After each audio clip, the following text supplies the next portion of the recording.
Hello everyone. Before we start, make sure to like and subscribe to the channel and leave a comment with where you are from and what time you are watching. Your support helps us bring you more stories like this. Now, let us begin. The Sunday, the 23rd of June 1895, in the city of Chicago, Illinois. The morning broke warm and still, with sunlight falling across the wooden porches of North Campbell Avenue, where working families kept tidy yards and attended church with regularity. The smell of breakfast lingered in kitchens, and the sound of church bells carried across the neighborhood from St. Sylvester's on Humboldt Boulevard. Mary Linn, aged 17, lived at number 43 with her father James, a building contractor of good standing, and her brother. She was a slender girl with a reddish complexion, known to neighbors as dutiful, if somewhat nervous in temperament. Her mother had died not long before, leaving the household quieter than it had been. That morning, Mary returned from service shortly before 8 o'clock.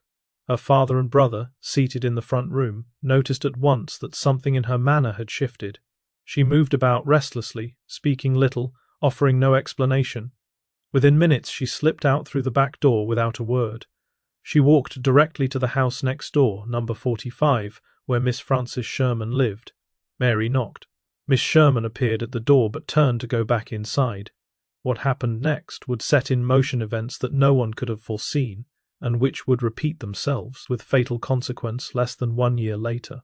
Miss Francis Sherman was a woman in her late 30s, plump and dark-haired, who lived with her two sisters in the house adjoining the Linn residence.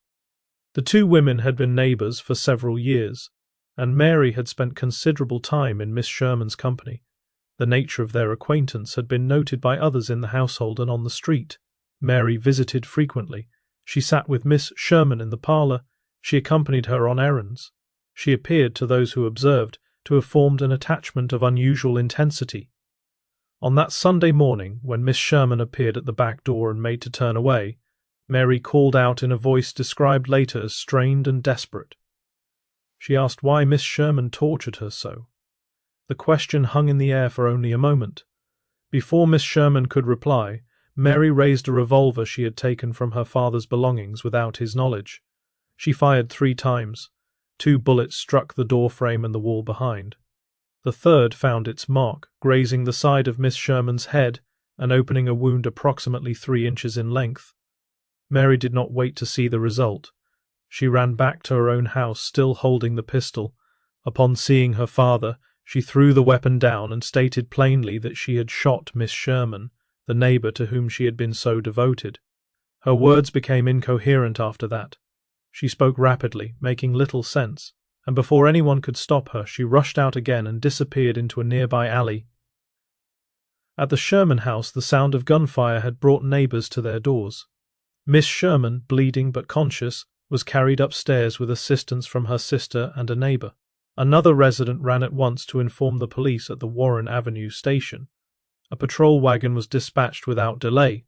When officers arrived at number 45 North Campbell Avenue, they found Dr. Frank Ingalls already attending the wounded woman.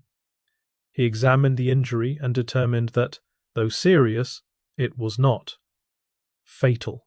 The bullet had caused significant laceration but had not penetrated the skull. Miss Sherman would survive.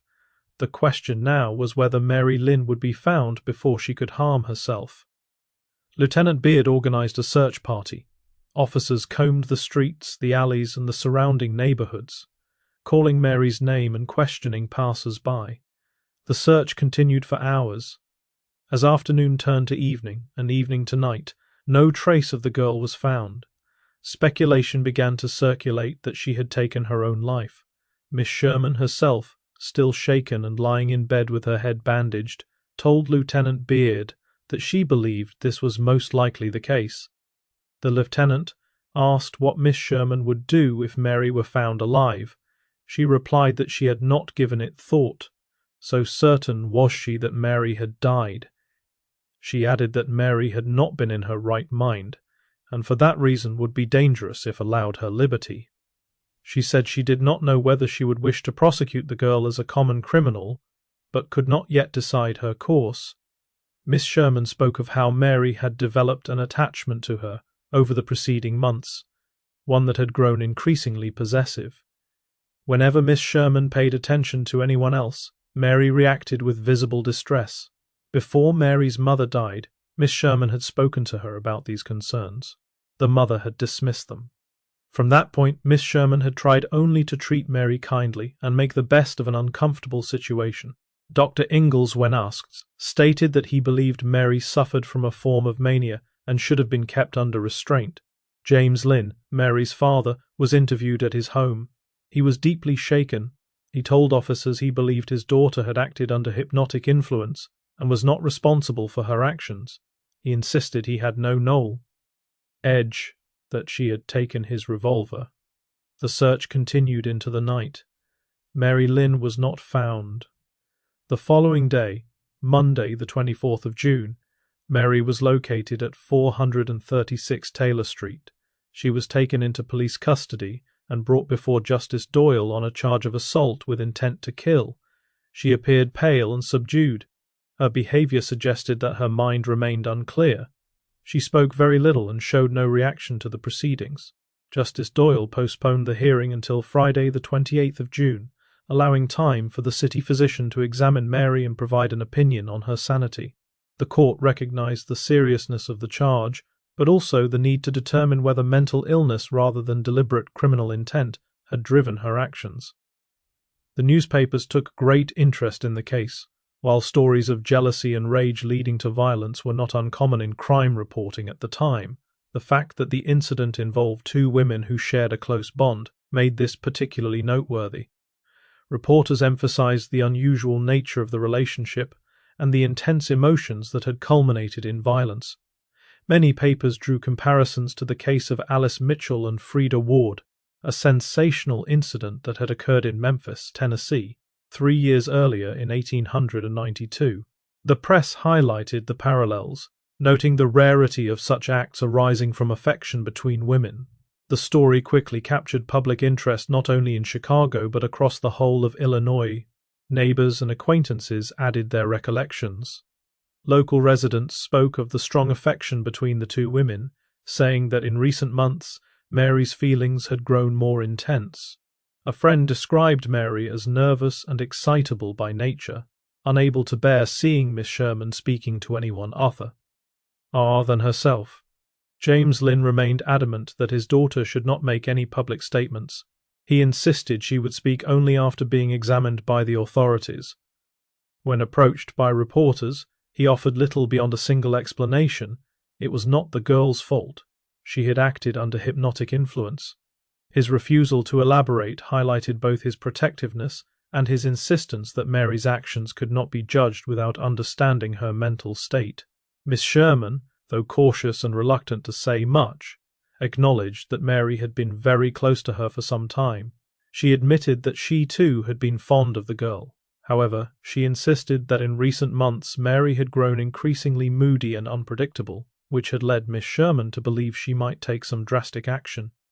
Although Miss Sherman recognized Mary's emotional instability, especially following the death of her mother, she was clear that she did not believe her behavior was influenced by any external force. She emphasized that the girl's actions were the result of her own troubled state of mind.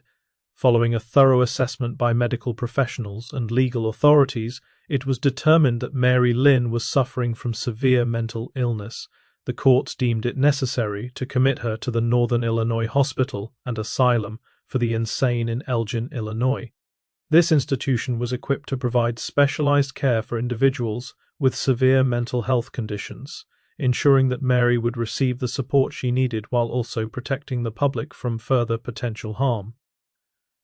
At the asylum in Elgin, Mary was placed under observation and treatment.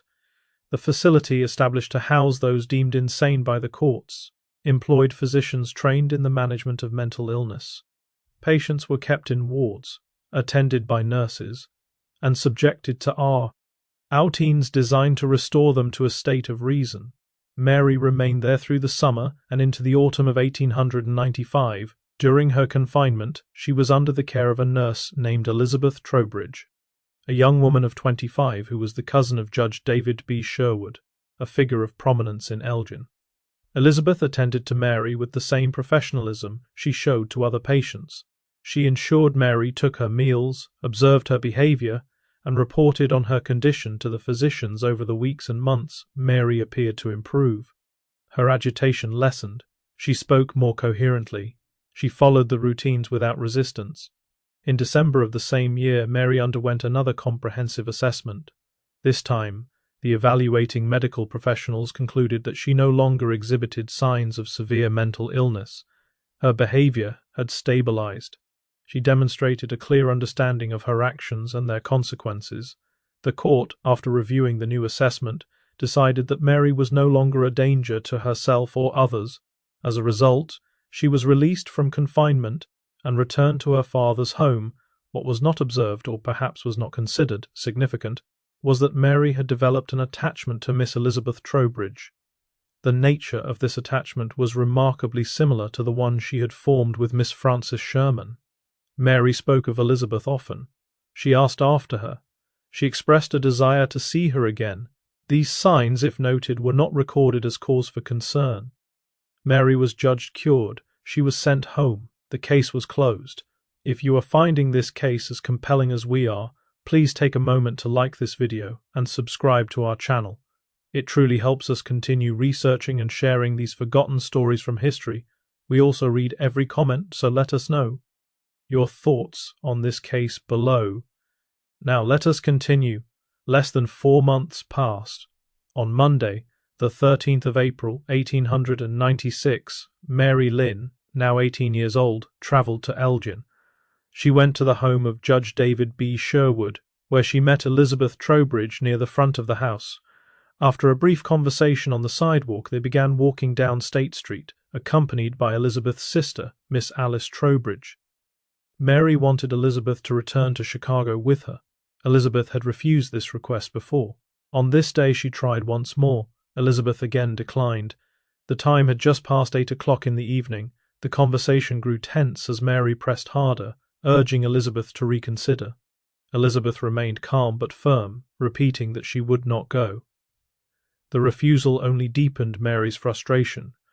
Her words became sharper, though Elizabeth gave little response. Alice, who was walking quietly beside them, sensed the strain between the two but chose not to intervene. She kept her silence as the 3 young women made their way along State Street. Without warning, Mary reached into her pocket and drew a revolver. In a single motion, she fired. The bullet struck Elizabeth directly in the heart. Elizabeth collapsed at once, falling to the ground before her sister's eyes.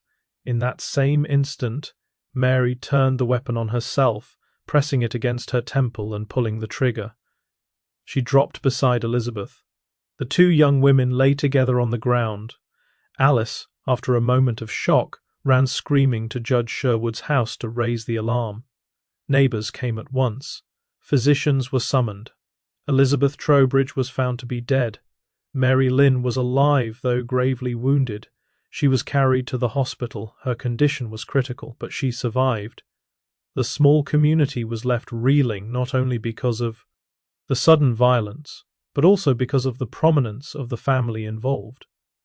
Newspapers reported the incident widely, noting one particularly troubling detail. Mary Linn had been released from an insane asylum only 4 months earlier after being treated for a similar offence.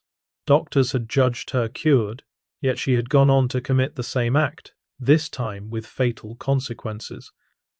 Mary had murdered Elizabeth Trobridge, but could never be tried for her crime. The physicians who assessed her said that her mental state must have been severely disturbed and that her actions were the result of illness rather than deliberate criminal intent. Her return to Elgin after being discharged demonstrated how mistaken that earlier judgment had been. The repetition of the dangerous act for which she had initially been committed left many questioning why she had been released at all, and whether more could have been done to prevent such a tragedy. There would be no trial. There would be no verdict pronounced in a courtroom. Mary Linn was returned to the asylum, this time with the understanding that she would not be released again.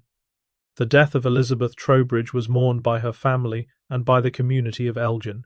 She was buried in the local cemetery. Services were held. Her name appeared in the newspapers for a brief time, then faded from public discussion.